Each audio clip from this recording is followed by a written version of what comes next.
empezar la clase.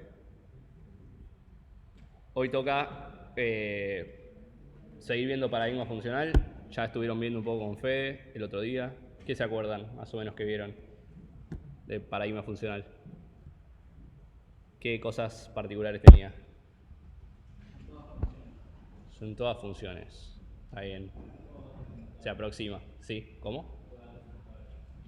Datos inmutables, bien. Y hay varios pilares como características estrictas de la programación funcional. Una es lo de los datos inmutables. Por ahí dijeron tema que todos son funciones. No sé si esto que es, no es que todo es funciones, pero las funciones cumplen un rol bastante preponderante.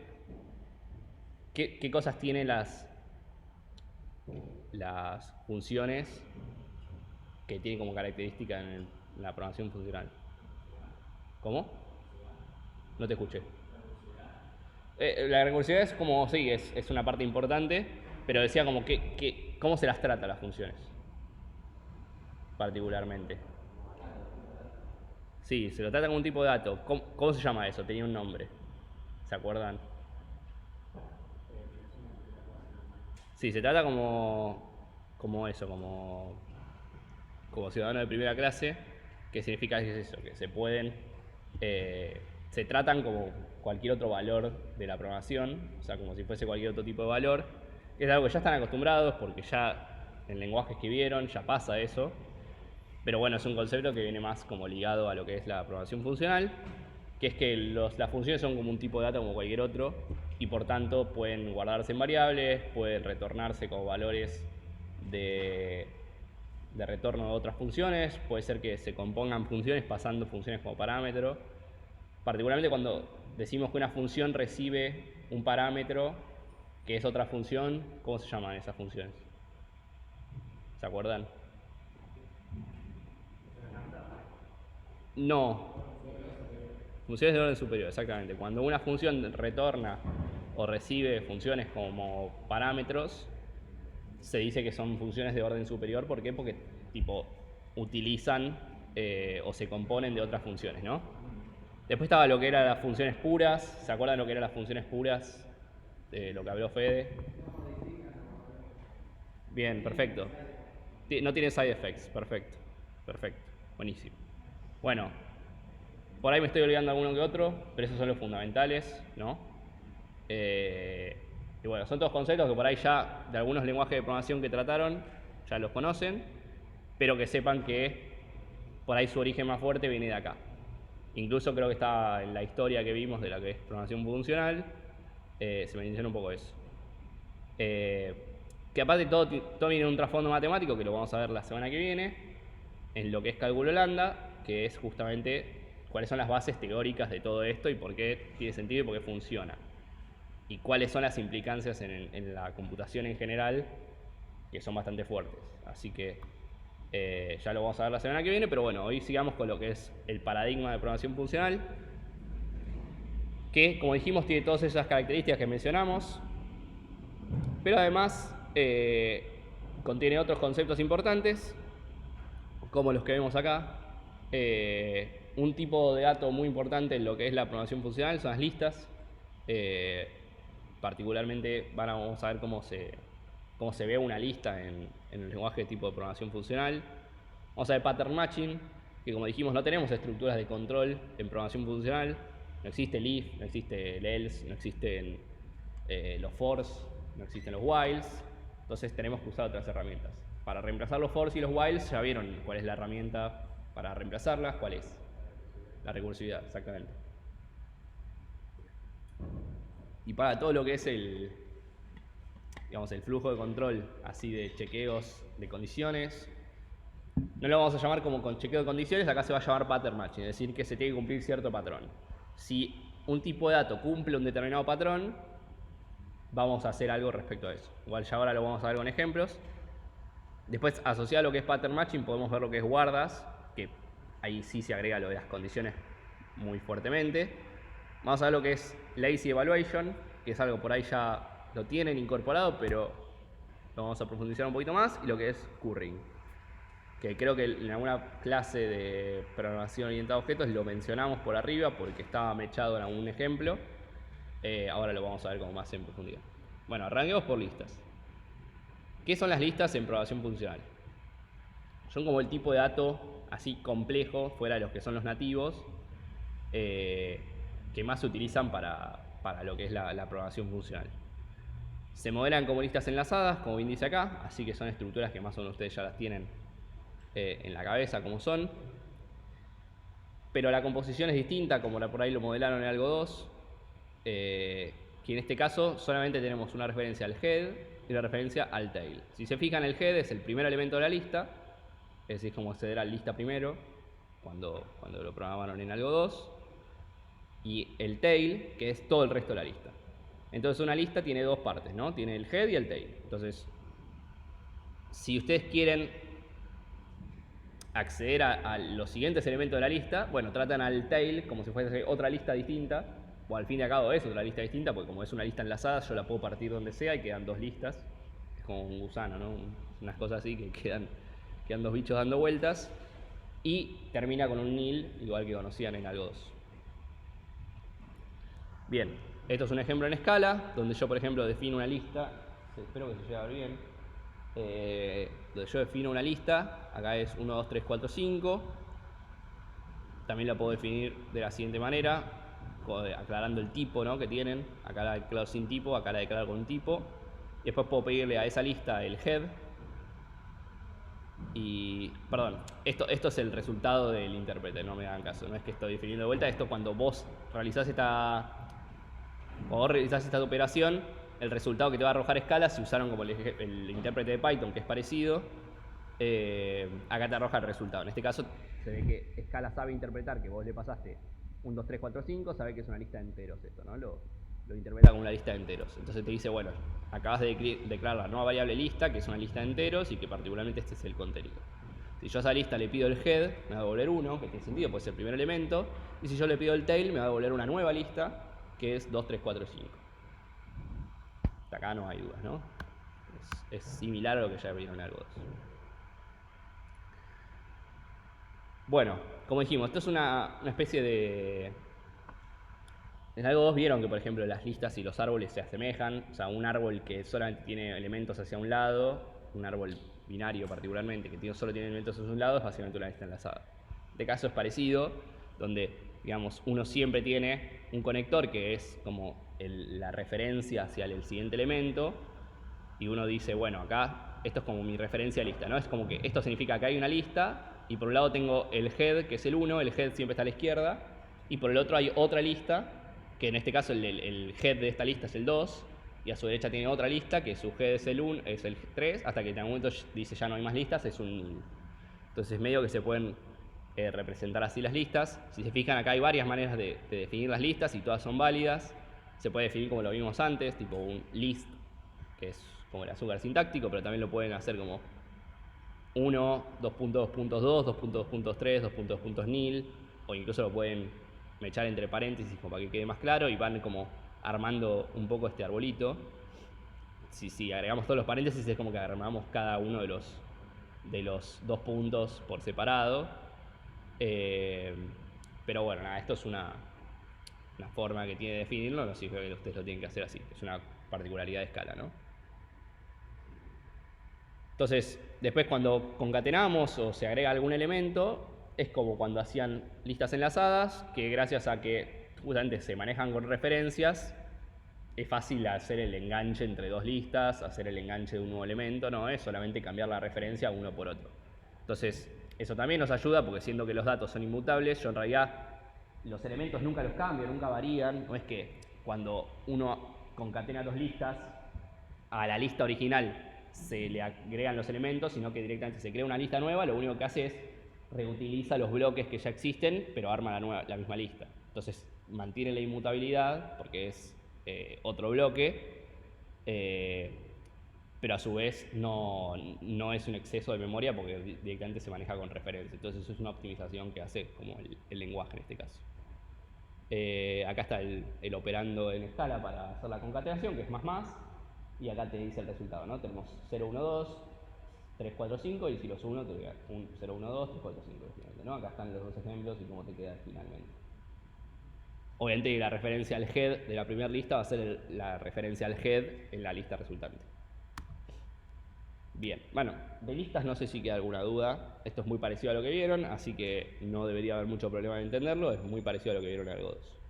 Pero sepan que las listas son como un tipo de dato importante en lo que es programación funcional. Bien, vamos a ver pattern matching, que esto sí por ahí es como la novedad más grande que vamos a ver hasta el momento, que es, como dijimos, no tenemos controles de flujo, pero la gente de programación funcional dijeron, bueno, vamos a tener que tener alguna forma de alguna forma hacer esos cacheos, hacer esas condiciones, de hacer como comparación entre dos elementos. No tienen un if como embebido en el código, entonces dijeron, vamos a agregar un nuevo tipo de mecanismo, que en este caso se llama pattern matching. Pattern matching, ¿qué dices? Vos podés comparar un valor o una variable contra distintos patrones que vos consideres. Los patrones pueden variar. De hecho, vamos a ver como distintas formas de comparar por distintos tipos de patrones. No son patrones de diseño, ¿no? Son patrones tipo de patrón del formato del dato que estamos tratando.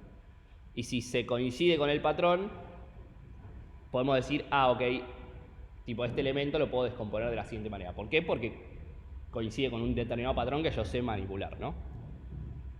Se asemeja, se van a ver, se asemeja muchísimo a lo que es un switch de programación, no sé, los programaron en C o en Go, que tienen switches. Se van a ver que es muy parecido, pero esto es mucho más poderoso.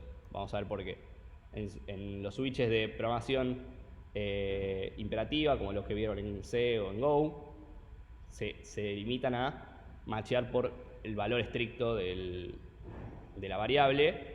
Acá vamos a ir un paso más y es como, incluso van a poder validar por la forma que tiene lo que están tratando. Entonces acá tenemos el primer caso. El primer caso es súper parecido a lo que conocen como el switch, donde ustedes hacen un match, que en este caso sería como un switch de una determinada variable que tiene valores de que van del 0, 1, 2, 3 o más. Y tienen dos cases que saben cómo manejar en cada caso. Esto es muy parecido a lo que ya les digo, a lo que vieron con los que trataron con switches en otros lenguajes. Es muy similar. No hay mucha diferencia, es matchar por valor directamente, ¿no? Y tiene un caso de default, porque siempre se debería tener que handlear todos los casos. Debería ser lo más... debería ser exhaustiva la comparación, ¿no? Porque yo puedo comparar por varios casos, pero si hay infinitos, yo tengo que tratar los infinitos. Tratando los infinitos se hace con un caso de default, porque no podemos meter infinitos cases, pero hay casos donde por ahí sí hay patrones finitos con los cuales podemos comparar, y ahí deberíamos ser exhaustivos y comparar contra todos. ¿Para qué? Para no tener comportamiento inesperado después en el código, decir tipo, no pude matchar con nada, ¿qué hago? Hay lenguajes que incluso no te dejan compilar o ejecutar si el macheo no es exhaustivo, es decir, si no lo hacen contra todas las posibilidades existentes. Scala es bastante laxo y sí te deja, pero otros lenguajes no van a poder. Bien, esto quedó bastante claro, creo, o sea, es un mapeo 1 a 1. Vamos a ver unos casos más interesantes. Vamos a ver macheo por tipos. Esto ya empieza a ser un poco más útil, ¿no? Entonces yo, como cuando en objetos teníamos polimorfismo, si bien Scala maneja polimorfismo, o sea, yo puedo definir distintas funciones que reciben distintos tipos y va a ir a la correcta, también es una forma de definir polimorfismo esta, ¿no? Donde yo digo, ok, macheo y dependiendo del tipo de dato que sea, yo hago una cosa distinta, ¿no? Porque sé operar con cada tipo de dato. En el caso donde, de vuelta, los tipos de datos pueden ser infinitos, entonces yo tengo que handlear el caso de que no sea ninguno de los que estoy mencionando arriba, para que sea exhaustivo el manejo. Entonces esto es súper útil, no solamente para tipos nativos como integer, string, boolean. Hay como cosas más interesantes donde pueden incluso machear por clase, por otras cuestiones, ¿no? Pero esto ya es como hacer un if, type of o instance of o lo que sea, pero que en programación funcional está bien visto, ¿no? Como la programación orientada a objetos, donde uno generalmente evita hacer eso porque lo maneja con el diseño. En este caso, manejamos desde el código mismo, no desde el diseño. Bien. Por estructura, también es bastante interesante. Nosotros podemos machear por una estructura de lista, por ejemplo, o por una estructura de otro tipo de dato un poco más complejo.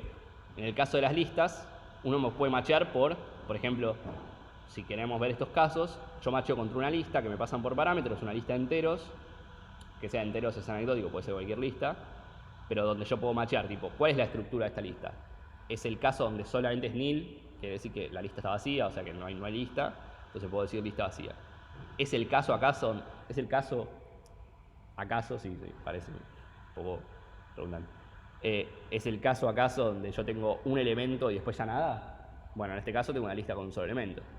Yo puedo tener una lista con 2 elementos y después nada, o puedo tener el caso donde tengo una lista de n elementos, entonces yo trato como el primero y después el tail. Y el tail lo manejo por separado, ¿no? O sea, pero yo ahora, dentro de mis clausuras de cada uno de estas estructuras, a ver si puedo activar el puntor, esto. Donde yo tipo, adentro de cada una de estas cosas, de cada una de estas, esto se podría extender, ¿no? Si yo pongo llaves y continúo, puedo hacer más cosas. Pero yo adentro de cada una de estas llaves, de cada uno de estos cases, yo podría ahora tratar con first directamente, ¿no? No necesito hacer lista.first o lista.head, directamente ya tengo el first para tratar con eso. Como en el caso anterior donde ya macheamos case i, donde case i es un integer y el i ya es el entero ese. Entonces acá ya empieza a ser un entero. O sea, yo acá de hecho podría hacer operaciones de enteros porque ya acá sabe que si entró acá es un entero, ¿no? Ya el lenguaje se da cuenta que dice, ok, si yo entré a este case es porque acá estoy tratando de un entero y va a ser un entero y no va a ser un x que es un any, ¿no?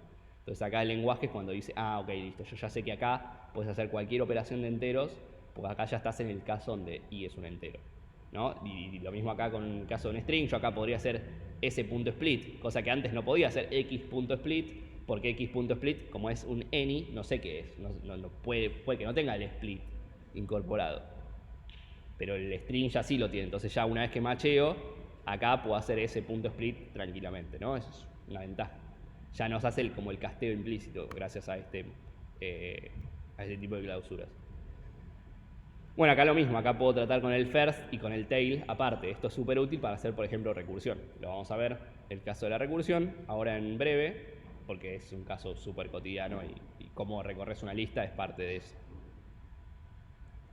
Es de usar pattern match. Bien, ¿dudas de acá? ¿Dudas de esto? ¿No? Hay un caso también muy interesante, esta de hecho la agregué hoy, perdón el color, no sabía cómo darle el mismo formato de antes y me daba mucha fiaca ponerle yo los colores, así que quedará para mejorarla antes de subirla. Pero básicamente yo puedo definir un tipo, un trait, como se llama en Scala y como se llama en otros tipos de lenguajes, donde un trait es como un tipo de, si quieren es como una interfaz. Como una interfaz de Java, ponele. Donde, o como, es que en realidad es una mezcla, es como puede ser una interfaz o un enum, tipo, puede ser como algo, es un tipo de dato particular en sí de Scala, pero en otros lenguajes también existe, por ejemplo en Rust o en otro tipo de lenguajes, que es básicamente, es como hacer una herencia pero sin hacer herencia. O una implementación sin hacer implementación. Entonces yo de acá puedo decir, yo tengo un tipo trait, que es error, que es muy general, obviamente yo no tengo error, es abstracto, pero después yo tengo los case classes específicos de error, que si se fijan dicen extends error. Entonces yo puedo tener, por ejemplo, un runtime error, que solamente recibe un mensaje, o que contiene un mensaje, mejor dicho. O sea, cuando uno crea esto, lo crea con un mensaje. Y puede tener otro tipo que sea HTTP error, por ejemplo, que tiene un mensaje y además tiene un request metido, que es como, por ejemplo, o sea, el HTTP request que se hizo que causó el error, por ejemplo, o la response o lo que sea. Entonces yo podría tener esto del estilo, esto podría ser también notification, podría ser, y yo podría tener acá tipo class, case class, mail, WhatsApp, mensaje de texto, lo que sea, y lo mismo, podría ser una forma de extenderlo. De vuelta, esto es como un medio polimórfico. Sin ser polimórfico de por sí, porque tenemos que explicitarlo en el código, ¿no?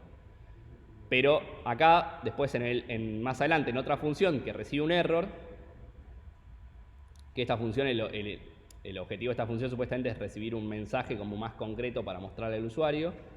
Dice, recibe el error concreto, que puede ser un runtime error, un HTTP error, u otro que dé de trait error, y haces un macheo. de error. Y si es un runtime error y que tiene este mensaje, yo después acá, ya adentro, puedo usar ese mensaje como la variable en sí. Ya la tengo incorporada en el scope, esta variable mensaje, y no tengo que hacer runtime error.message, sino que ya lo macheo por ese sentido. Incluso acá abajo, si se fijan HTTP error, yo macheo nomás por el request. ¿Por qué? Porque no me importa lo que diga. Incluso yo acá podría machear para un message específico, ¿no? Si yo digo runtime error, pero es este message, entonces puede ser un case aparte. Y si yo quiero tipo, machear contra cualquier runtime error, no especifico el message específico, sino que digo message. Y ya uso el message como si fuese un comodín. Y tendrá el valor que tenía holdeado este runtime error. Bueno, HTTP error acá obvia, o sea, no me interesa handlear el mensaje, pero sí me interesa handlear el request porque quiero loguear error with HTTP request, status code, request y le pido el status para loguearlo, ¿no? Nada, una forma copada de, como digo, tratar con, o sea, de a priori no saber con qué tratamos, pero con pattern matching poder salir y nos ahorramos lo que son ifs, else's y demás. Ustedes me podrán decir, Nacho, eso en realidad es un if-else con otro nombre. Sí, obviamente, o sea, no es que no lo sea, o sea, claramente se puede usar como un if-else, ¿no? Donde yo puedo incluso decir, yo recibo un booleano y digo error, tipo, no sé, result match y digo case true, case false, y eso es básicamente hacer un if-else. Sí, pero es algo mucho más funcional porque esto ya machea con patrones, o sea, machea más con estructura que solamente con el valor explícito. De vuelta, es una cosa que incorporó funcional porque justamente como dijo, no tenemos estructura de control de flujo, agregamos esto.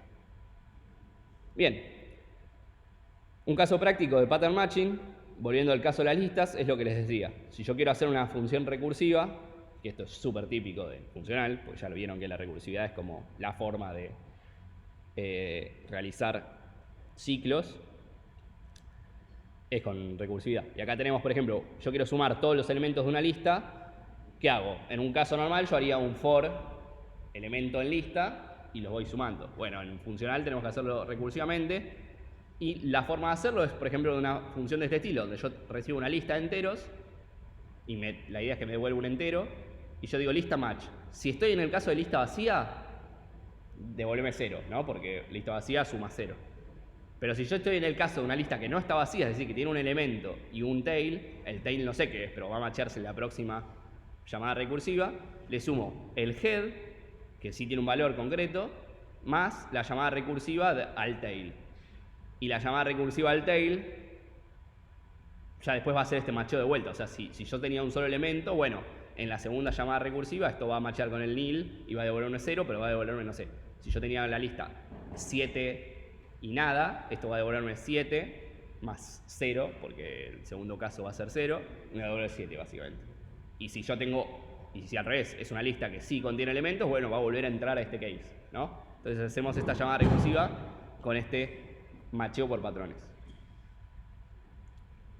Bien. ¿Dudas hasta acá? ¿Se entiende un poco la sintaxis de esto? ¿Se entiende que es análogo a hacer un for? Bueno. ¿Vieron recursión de cola tail recursion el otro día? Bien, bueno. También es importante porque obviamente la recursividad es importante hacer tail recursion para optimizar los recursos. ¿Cómo? Acá sería...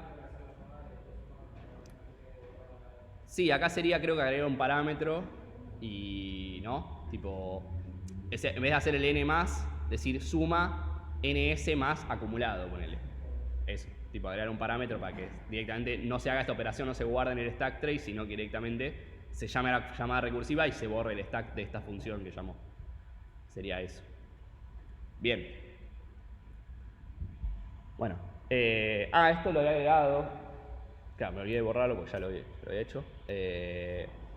Lo haré como ejemplo ahora.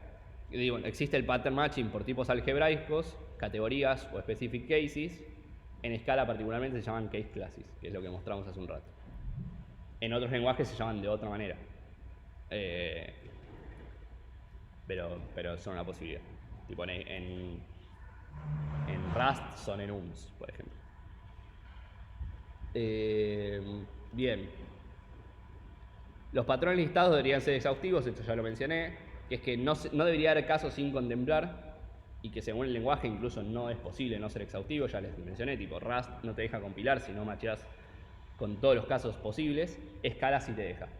Pero es una mala idea, ¿por qué? Porque, de vuelta, si justo entramos a un case que no contemplábamos acá, si yo no tengo el default o macheo o el caso concreto, bueno, no va a saber qué hacer y va a romper o va a tener comportamiento indefinido, ¿no? Entonces es algo que a nivel programación está mal. O sea, si bien me lo permite el lenguaje, no está bueno que no seamos exhaustivos en los patrones que machemos. Y otra cosa que tienen algunos lenguajes, y es común en los lenguajes más modernos, es que pueden contar con guardas cuando hacemos pattern matching. ¿Qué son las guardas? Bueno, son complementos al pattern matching, o sea, no es que son ajenos, son específicos del pattern matching.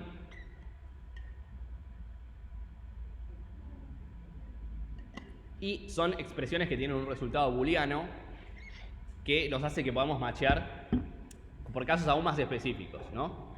O sea, por ejemplo, yo acá puedo decir si es un entero, está bien, pero yo quiero parte por ahí, si es un entero par, o si es un entero mayor a 1000. Lo quiero handear como un caso separado. ¿Por qué? Porque, no sé, ya si es mayor a tal número lo debería en realidad interpretar como un float o algo, no tengo ni idea. Pero algo así. Entonces este case me queda un poco chico, me queda como muy general. Y como adentro no puedo hacer un if, me obliga a hacer un pattern matching nuevo adentro que sea tipo machear por si el valor es mayor a tanto, que igual no podíamos hacer eso porque estábamos macheando por valores concretos. Bueno, una cosa que me permite hacer eso son las guardas. Porque tiene que cumplir, aparte con el patrón, con la condición booleana. Entonces podemos agregar esto, por ejemplo en este caso, donde tenemos un filter, un list filter, ¿no? Donde dicen recibo una lista y recibo una función que dependiendo de ese valor entero, devuelve un booleano. Entonces yo acá digo, si la lista es vacía, devuelve una lista vacía, porque acá devuelve una lista nueva, ¿no? Recuerden que map, filter y todo eso recibe y devuelve nuevos tipos de datos. Y acá macheo por dos tipos de cases. ¿Vieron? El case es igual, pero uno tiene una guarda y otro no. ¿Por qué? Porque acá digo, bueno, me fijo, si el elemento, si la lista tiene el head, bueno, me fijo, el head, ¿tiene sentido que lo incluya? Entonces, si cumple, es decir, que la f me va a dar true, entonces digo, filtrame, pero te devuelvo x más el resultado de filtrar, ¿no? Acá creo una lista nueva que tiene al x como el head y a filtrar con el tail y la llamada recursiva va a devolver lo siguiente, ¿no? Y en cambio, si no se cumple este if, directamente lo que hago es hacer la llamada recursiva, pero sin agregar ese elemento que sí cumplía la propiedad, ¿no? Es el filter que vieron en otros lenguajes de programación, ¿no? O sea, o que vieron en esta misma materia la semana pasada, la clase pasada.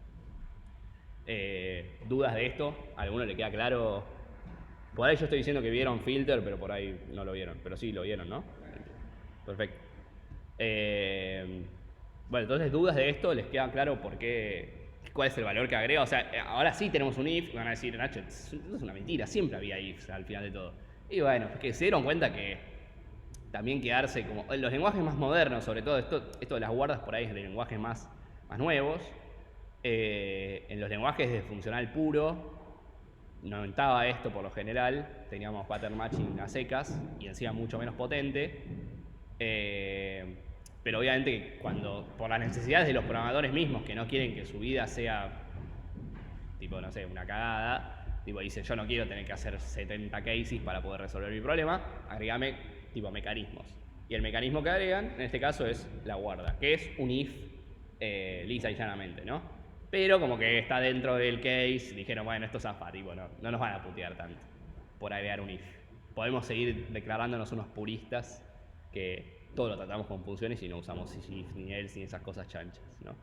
De vuelta. O sea, el que cree, o sea, no está mal, pero digo, creo que no hay ninguna aplicación productiva que use funcional puro. Siempre van a usar alguna cosita de programación imperativa porque es lo que uno suele estar más acostumbrado y lo más sencillo para resolver. Entonces, tenemos que tener cuidado con los purismos de la programación funcional, porque a veces nos puede llevar a... bueno, lo mismo que la programación de objetos. Si yo me pongo muy purista, tipo, no puedo hacer nada, básicamente. Tengo que hacer un montón de malabares para poder hacer las cosas. Entonces siempre está bueno tipo, entender el balance de cada cosa. Veo que ya hay un café de Starbucks. Yo de hecho le dije a Mati que venga porque creo que si no saben, creo que había descuento en Starbucks. Así que espero que me traiga el café. Yo voy a estar muy contento. Estoy muy bajo de ánimo. Si no me trae el café, estoy al borde del suicidio. Así que necesitaría que alguien me traiga un café. Así que espero con ansias que Mati lo traiga o estaré muy cerca de colocarme la morocha en la sien. Bueno, siguiente concepto que vamos a ver, ya vimos guardas. Guardas no tienen demasiado para ver. Laziness, sí. Pues laziness es un concepto complejo. No tan complejo en cierto nivel porque ya vieron cosas del estilo. De hecho, en otros lenguajes de programación, o ustedes ya están acostumbrados que ustedes hacen un if, tienen varias condiciones, lo hacen con un AND o con un OR, saben que si una se cumple o una no se cumple, en el caso de AND es, si la primera no se cumple, ya no evalúa las siguientes, ¿no? Eso saben, ¿no? Que sí, lo saben. Que si ustedes hacen un AND y la primera ya tira false, no evalúa las siguientes. Y si ustedes tienen un OR y la primera ya cumple, no evalúa las siguientes. Bueno, acá lo dicen palabras más sofisticadas, pero es básicamente esto. Esto existe en todos los lenguajes de programación prácticamente, se llama cortocircuito. Y es algo que sale como de la idea de evaluar solamente si es necesario. Y justamente la definición de laziness, de lazy evaluation, es permitir retrasar la evaluación de las expresiones hasta que sea realmente necesario. Entonces, como acá no es necesario, si esto ya devolvió false, ¿para qué voy a evaluar esto? Y esto a la larga puede tener me ofrece ciertas mejoras en el código donde yo puedo encadenar cosas que, por ejemplo, yo acá digo, si no sé, si la lista está vacía, y después me fijo si la lista, el primer elemento es tal cosa. Si yo me fijo esto después de ver que estaba vacía, obviamente esto me va a romper, pero como yo sé que esto ya no está vacío, va a salir antes y no voy a llegar al punto donde me va a romper la ejecución, porque acá ya lo chequé con la condición previa. Entonces me va a salir y por eso se llama cortocircuito, porque corta en cuanto sé que no tiene sentido continuar. Bien, eso es una especie de lazy evaluation. Después, la evaluación funcional lleva este concepto de lazy evaluation más a fondo. Que por ejemplo acá lo tenemos un caso, no sé si se ve ahí, pero bueno, cualquier cosa se los explico. Yo tengo una función que es una función recursiva totalmente peligrosa, que se llama infinite, donde yo hago 1 más infinito, ¿no? O sea, es una llamada recursiva donde sumo 1 más el siguiente. Entonces, obviamente, no va a terminar nunca. Va a ser una suma eterna y que no va a terminar nunca. Entonces, yo sí digo, duplicar primero, que esta función recibe un x y un y si se fijan, no usa a la y, solamente usa x. Yo por más que le pase duplicar primero, le pase 1 e infinito, esto va a romper de antemano. ¿Por qué? Porque va a evaluar infinito antes de que se ejecute esto siquiera. Entonces, va a romper. ¿Por qué? Porque la forma que tiene, que hicimos que marcamos a la y como parámetro, es del tipo call by value. Cuando decimos call by value, que es la forma default, es decir, no es lazy la evaluación. Se llama eager evaluation. Eager evaluation es que justamente es evaluación temprana, no es evaluación tardía, que es lo que sería lazy. Entonces, evaluación temprana es yo evalúo inmediatamente los parámetros si es que tienen algún tipo de evaluación, ¿no? El 1 evalúa a 1, pero el infinity evalúa a un stack overflow. Entonces, se evalúan al momento que le paso los parámetros, que invoco la función, independientemente de si se usan o no. Pero existe la posibilidad de usar la estrategia call by name, que esta sí es lazy, donde fíjense que cambia la sintaxis.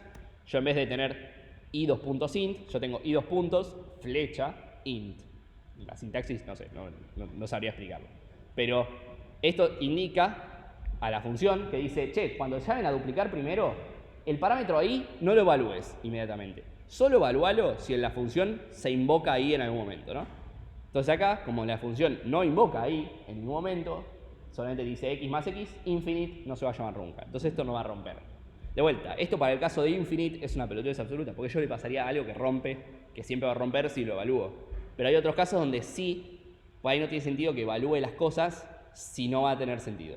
Por una cuestión de optimización de código, no por otra cosa. Yo qué sé, si acá le paso, calculame, no sé, la resolvente o el factorial de 3 millones, va a terminar, pero va a tardar un buen rato. Entonces yo me ahorro, si al final, no sé, esta función por alguna razón no termina necesitando ese parámetro, no lo va a evaluar nunca el factorial de 3 millones. ¿Se entiende? Entonces estamos postergando la evaluación hasta el momento que diga, bueno, tengo que calcularlo porque lo necesito el valor.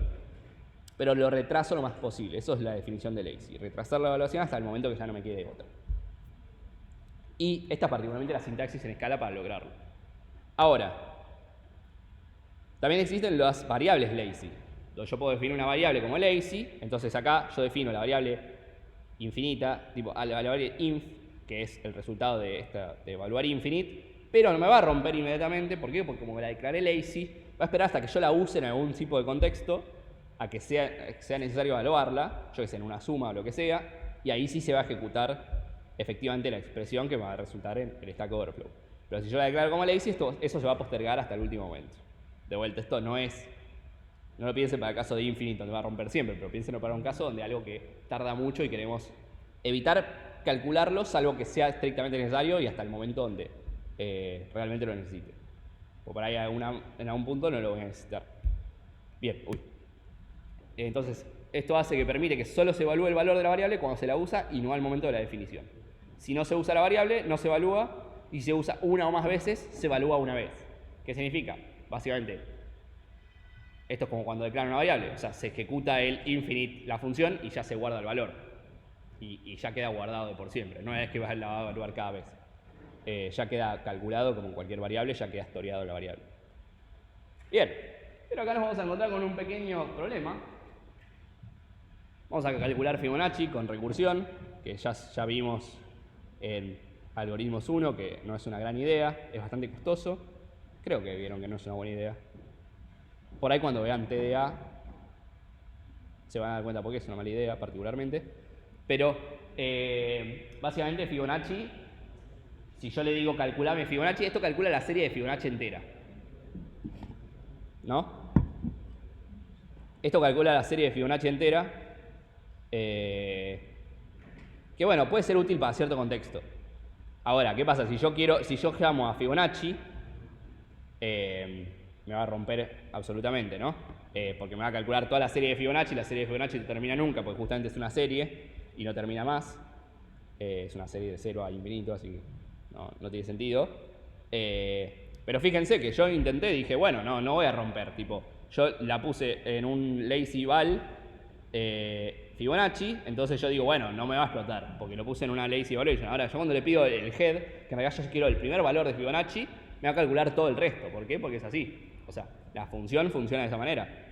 O sea, está bien, con el lazy evaluation lo que voy a hacer es que apenas defino Fibo no va a explotar. Pero apenas le pido un valor, ya me va a explotar porque va a calcular todo el resto. Entonces decimos, ¿por qué no falla si justamente lo declaré lazy? Bueno, porque no demora la evaluación. O sea, demora la evaluación, pero una vez que se evalúa entero. ¿Sí?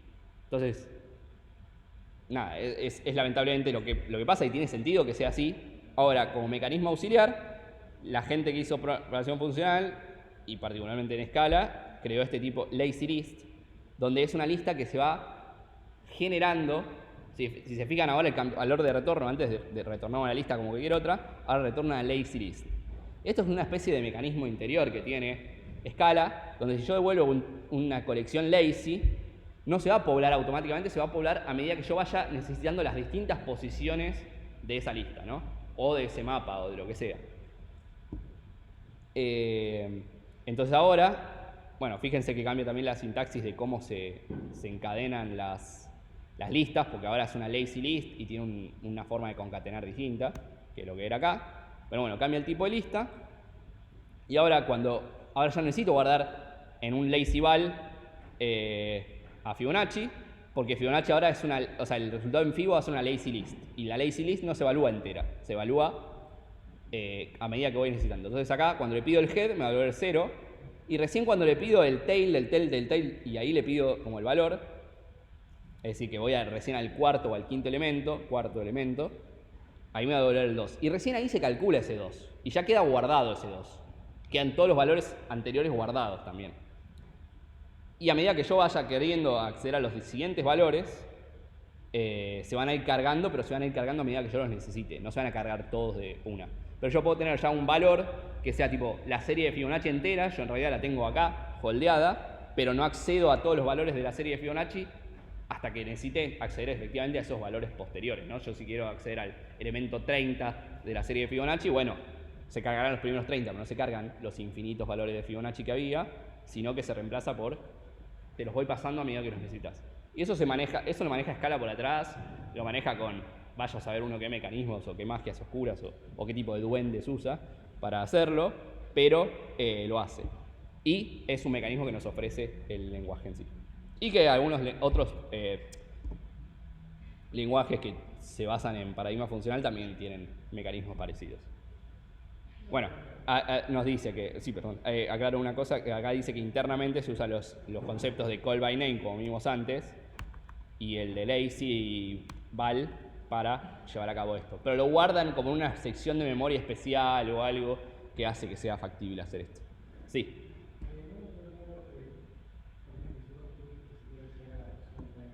Sí. Se van a calcular. Sí, o sea, se calcula todo lo anterior a eso, pero todo lo posterior no. Y el problema es eso, que como la serie es infinita, o sea, cuando tenemos valores infinitos o muchísimos valores, tipo, yo no quiero tener que calcular todo, salvo los que necesite hasta ese momento, ¿no? Claro. Claro, si valoraste hasta el 31, ya la siguiente valor, ves que quieras evaluar el 31, ya va a estar cargado, o sea, no lo va a volver a calcular. Queda callado. Pero esto por ahí es útil, por ejemplo, sí, perdón, pero por ejemplo, si queremos, no sé, ir cargando la lista de todos los primos que hay. Y yo después quiero evaluar a ver cuál es el primer primo que es múltiplo de tal cosa.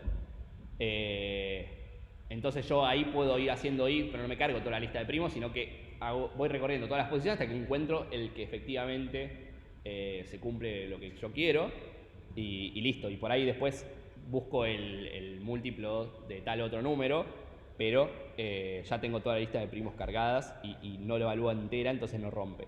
Pero es como una forma de holdearme todos los valores del universo, pero que los voy a acceder justamente solamente en el momento que los necesite. Sí.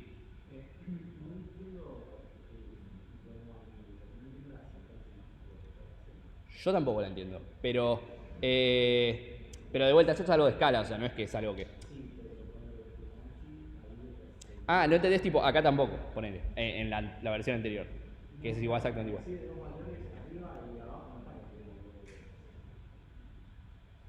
Porque es opcional, porque fíjate que son parámetros opcionales. Si no le pasas nada, recibe x0 y x1 como los primeros valores. Yo podría, esto lo que me permite cuando yo recibo así, es que yo le podría pasar el x0 y el x1 para que tipo ya los tiene cargados de antemano. Sí, es que son los casos base, por eso los pasa. Es que, fíjate, vamos a hacer este caso, donde digamos que si la lista es, fíjate que dice x0, x1, ¿no? Macheado contra una lista. Es una lista que es la que recibe inicialmente, ¿no? Supuestamente. Que no la recibe en realidad, la forma a partir de los dos parámetros x0 y x1. Pero bueno, crea una lista a partir de esto. Hace un pattern matching contra esa lista. Dice, si esa lista es 0 y 1, es decir, que son los casos base, bueno, yo calculo el caso base de 0 y 1 y el Fibonacci es los siguientes. Pero si yo tengo otra lista de dos elementos, pero que no son 0 y 1, es decir, que estoy en una posición más adelante de Fibonacci, hago la suma de los dos valores, que me va a dar el valor de Fibonacci ese, ¿no? Porque recordemos que la suma de Fibonacci es tipo la suma de los dos elementos anteriores, más la recursión ya diciendo x1 y x0 más 1, que es el siguiente elemento, es el que acabas de calcular.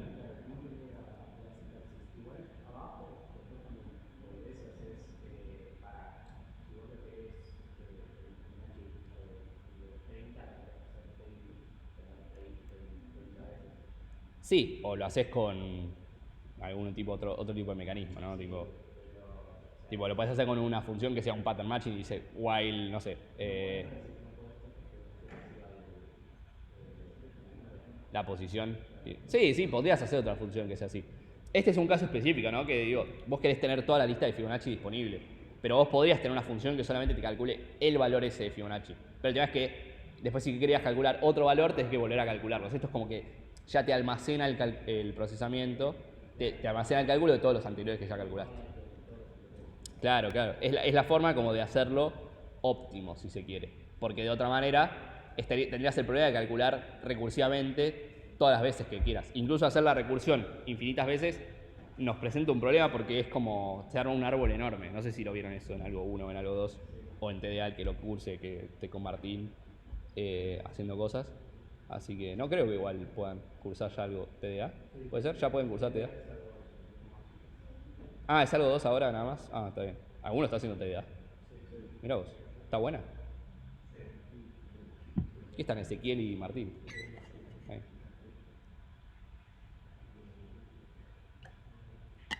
Buena gente. Gran jugador de fútbol, Ezequiel, por cierto. Bien, tenemos media horita. Bueno, vamos al último elemento que vamos a ver hoy, que es el de curring, y con esto terminamos tipo lo que es como las características de funcional de la operación funcional en los lenguajes más modernos. Vamos a ver el de curring. Bueno, primero antes de ver curring, vamos a ver un concepto que va a ser súper útil para la siguiente parte de la materia, que es cálculo lambda, que son las bases de la programación funcional, que vamos a ver el concepto de aplicación parcial. Y que básicamente es un concepto que quizás ya están acostumbrados porque en alguna materia de análisis 1 o análisis 2 o lo que sea ya vieron algo parecido, que es el tema de fijar parámetros. O incluso lo vieron en probabilidad, ¿no? O sea, donde básicamente la descripción la voy a leer, dice, es el hecho de tomar una función de múltiples argumentos y fijar una cierta cantidad de argumentos, generando una nueva instancia parcialmente aplicada a dicha función. ¿Alguien de acá hizo prueba o va a hacer, o está haciendo prueba? Está haciendo prueba. Bueno, ¿ya llegaron a la función normal? Bueno, no importa. Bueno, pero la función normal tiene un montón de parámetros que pueden ser la esperanza y la varianza. Bueno, ya vieron, ¿no? Las distribuciones tienen distintos parámetros. Pero hay como versiones específicas de las distribuciones que tienen ciertos parámetros fijados y que ustedes la conocen como la normal estándar. La normal estándar tiene esperanza 1 y varianza 0, por ejemplo. Perdón, esperanza 0, varianza 1. Entonces ya está fijado esos parámetros. Esta es la misma idea. Es una función que puede tomar, no sé, en este gráfico sería una función que tiene 4 parámetros y donde yo ya le paso 2, que los fijo, y ahora solamente mi segunda función, o sea, mi función era originalmente de 4, y yo ya le fijo 2 valores, y a partir de ahora tengo una función que solamente recibe 2 valores. ¿Por qué? Pues ya lo fijó previamente.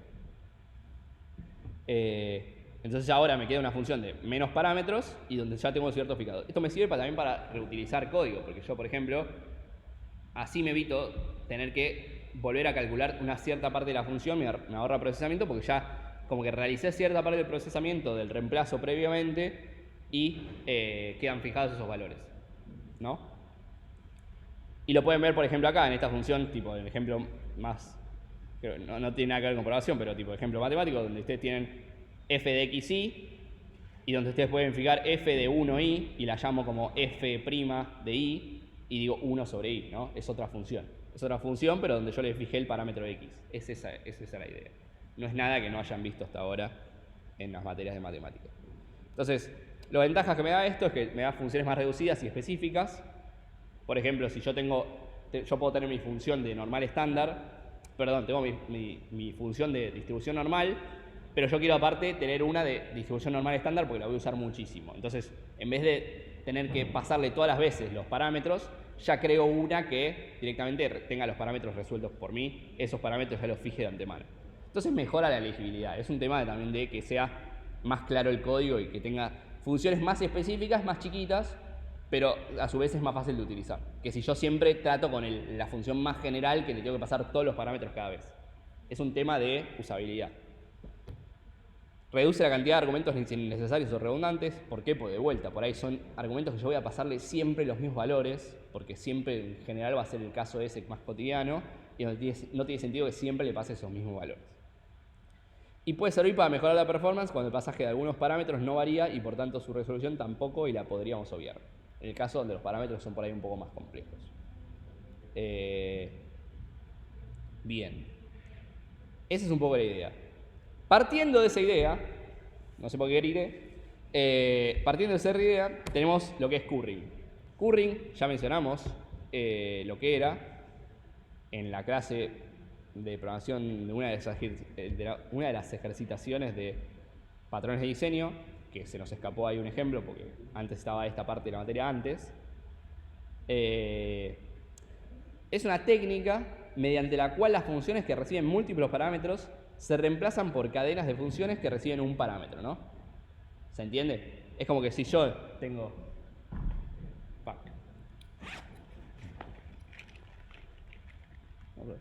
Si yo tengo, no sé, f de x, y y z, yo lo quiero convertir a f de, perdón, a, no sé, una h de g de, perdón, sí, h de g de f y esto ¿no? Algo así, ponele que algo así. Y donde cada función tenga como su propia forma de recibir los parámetros, ¿no? Pensemos como que es algo así. Entonces, bien. Bueno, acá lo explicaba mejor, ¿no? Es como en términos matemáticos. Es un caso particular de explicación parcial, ¿por qué? Porque es como que yo fijo todos los parámetros menos uno. Y porque paso a hacer que todas las funciones tengan un solo parámetro. O sea, todas las funciones que yo quiero aplicar. Es como que voy fijando en cada iteración, en cada encapsulamiento de la función, yo voy fijando uno de los parámetros, ¿no? En este caso z, y x, por ejemplo, los voy como fijando en cada uno de los llamados. Entonces todas las funciones empiezan a recibir un parámetro, ¿no? Y de hecho son todas funciones que reciben un parámetro. Entonces termina siendo así el stack trace y no así, pero en algunos momentos se simplifica, o sea, el stack trace termina siendo más grande, pero se simplifica porque las funciones son más cortas. Entonces, es un caso particular de aplicación parcial y nos extiende, no es algo que solamente aplica a programación, es algo que incluso en ciertas ramas de matemática se realiza porque tiene ciertas implicancias que obviamente acá no investiga nada, somos unos burros, pero algo de matemática entendemos y podemos entender por ahí esta nomenclatura, ¿no? Yo tengo un dominio de XY y el codominio de Z, y yo ahora paso a tener un dominio de Z que va a un dominio de Y a Z, ¿no? Como que me lleva... El codominio ahora son funciones que van de Y a Z, ¿se entiende? Es un poco esa la idea. Y acá el ejemplo es el típico de la suma, que es, yo tengo una función que recibe suma, que tiene obviamente dos parámetros, ¿no? Como sumamos dos parámetros, pero ahora lo reemplazamos por una función, que recibe un parámetro y me retorna otra función nueva, que esa también recibe un parámetro, y que me va a decir n1 más n2, ¿no? Entonces, ahora, ¿cómo se invoca? Yo digo suma 1, el resultado de suma 1 va a ser una función que también recibe un parámetro, pero ya tiene fijado el 1, ¿no? Es esto. Y después el 2, ¿no? Después le paso el 2 y esto, como es una función en sí, se evalúa con un solo parámetro. Entonces, pasé de tener una función de dos parámetros a tener dos funciones de un parámetro. ¿Qué haces, Mati?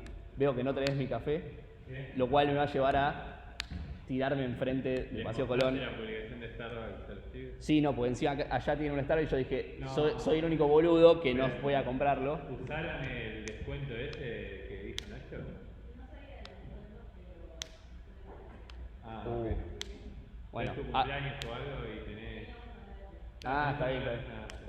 No, porque hoy era la semana del café en Starbucks y había tipo un latte a 1500, no sé, tipo algo así, un latte grande a 1500. Me pidió que compre dos cuando venía y venía con el auto y o sea, no hay un Starbucks drive-thru, qué sé yo, o sea. Para mí paraste y te lo tomaste vos solo, no. Pero bueno.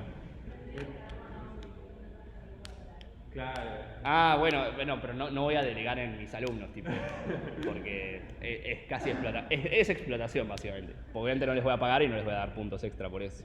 Pero van a tener van a llevar con la alegría de haber evitado mi suicidio. Así que, nada. Bueno, estábamos viendo currying. Bien, ¿se entendió un poco esta la idea de lo de fijar los valores? ¿Se entiende cómo se conecta aplicación parcial con curring? Que es una típica pregunta de parcial, la relación entre aplicación parcial y curring. ¿Se entiende que curring es un caso particular de aplicación parcial donde el número de reducción de parámetros lleva a 1 y la aplicación parcial puede ser n cantidad de parámetros que yo fijo, pero siempre, acá tipo, la idea es fijar todos los parámetros y que queden todas funciones de 1? ¿No? ¿Se entiende? Esa es la idea. Es un poco esa la conexión. Es un caso particular porque es llevar a funciones de un parámetro. Bueno, bien. ¿Qué aplicaciones tiene esto? A priori, vayan exactas esa pregunta. Pero a partir de la semana que viene vamos a poder ver un ejemplo particular de cuándo sirve curring. ¿Por qué? Porque cuando veamos cálculo de lambda vamos a ver que todo parte de curring. Todo parte de funciones de un parámetro. Y con funciones de un parámetro yo puedo hacer todo. Todo lo que relaciona a programación yo puedo hacer todo. Lo voy a explicar Mati la semana que viene. Bien. Entonces esto es lo que vimos recién de hacer, que es la forma de hacerlo manual, donde yo tengo dos parámetros, digo, tenía la función esta originalmente que recibe dos parámetros, es n más 1, y lo paso a esto. Pero Scala particularmente tiene un mecanismo incorporado que yo le puedo pedir de una función, dame el valor currificado, y me va a convertir esta suma. Si yo le pido el curry, me va a dar otra función que la puedo dar en un valor. ¿Por qué? Porque es una función, es un ciudadano de primer orden. Y ahora sí tengo la función currificada. Esto me evita tener que hacerlo yo a mano, pero tranquilamente lo puedo hacer yo a mano. Esto es un azúcar sintáctico para hacer esto mismo. Y también puedo definir esto con el sintaxis de escala, donde yo puedo recibir como varios sets de parámetros y esto lo interpreta como que el resultado es una función currificada, ¿no? Es esa la idea. De vuelta, es como Scala es un lenguaje que se basa muchísimo en todas las cosas de curring, de programación funcional, entre ellas curring, y ofrece un montón de mecanismos para hacer las cosas y todo queda a gusto del consumidor, en este caso del usuario que quiere realizarlo. Pero cualquiera de las tres formas de hacerlo, si ustedes en algún momento les pedimos hacer una función currificada en un parcial, podrían utilizar cualquiera de las tres. Si les pedimos en Scala, ¿no? Si les pedimos en otro lenguaje, no.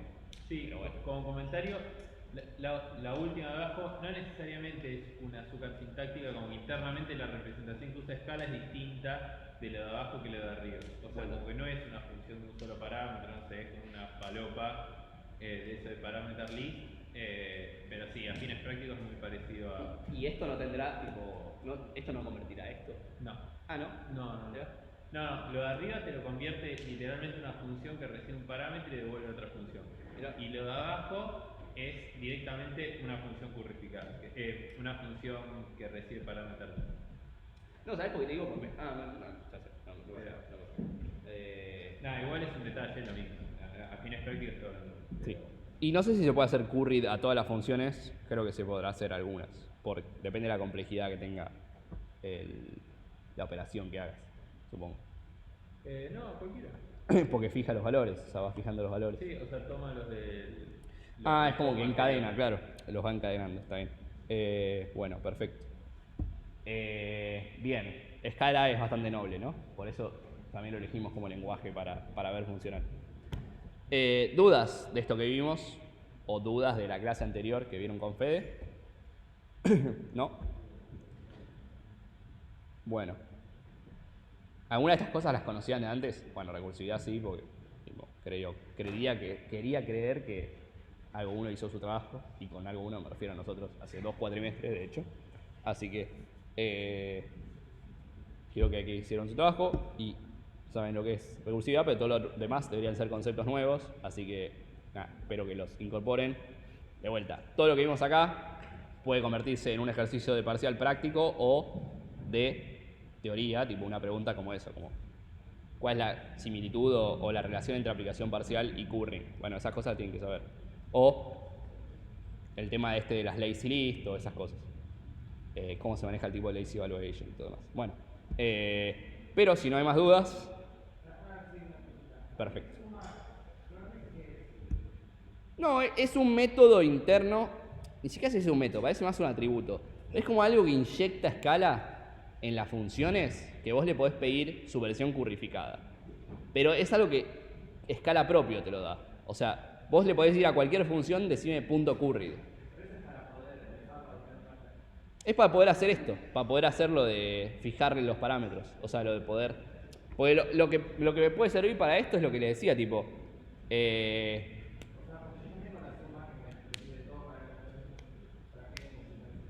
Imagínate, por ejemplo, vos tenés una función, voy a tirar algo de análisis, pero poner que tenés una función bueno, no sé cómo decirlo, pero poner que tenés una función que recibe dos parámetros, que está en R3, o sea, recibe XY y devuelve un Z, ¿no? Y querés fijar, hacer como un corte, ¿no? O sea, solamente querés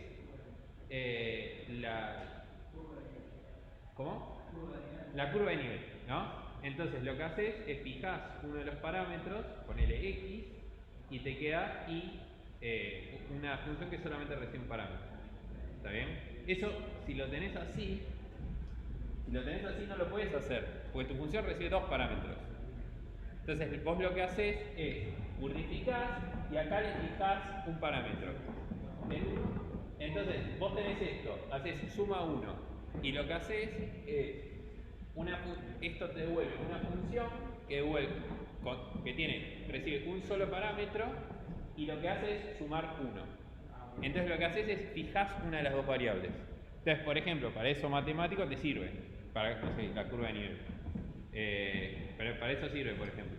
Pero sirve también para otras cosas. Sí, ¿no?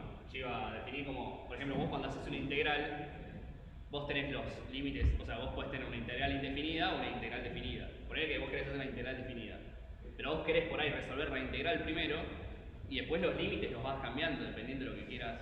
¿Se entiende? O sea, después vos resultás en una función que puede decir, ok, yo puedo, después si esto lo hago purificado, ¿no? Esta versión la llevamos a una purificada, no tenemos...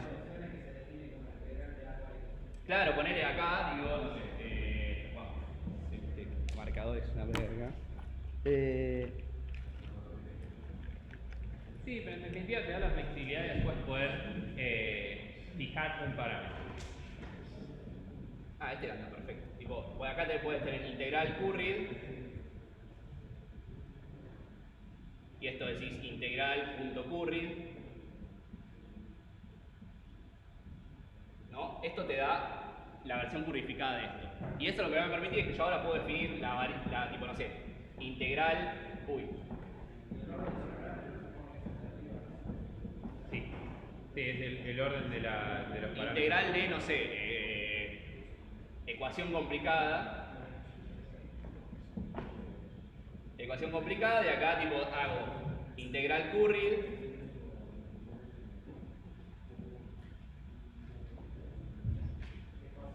de una ecuación complicada, y después yo acá puedo evaluarla con cualquiera de los otros límites que quiera, pero esto ya lo tengo evaluado, entonces ya lo puedo guardar. Ya puedo resolver esto, que por ahí es la parte compleja, y después la parte de evaluarla con el límite inferior y el superior queda como ligado por fuera.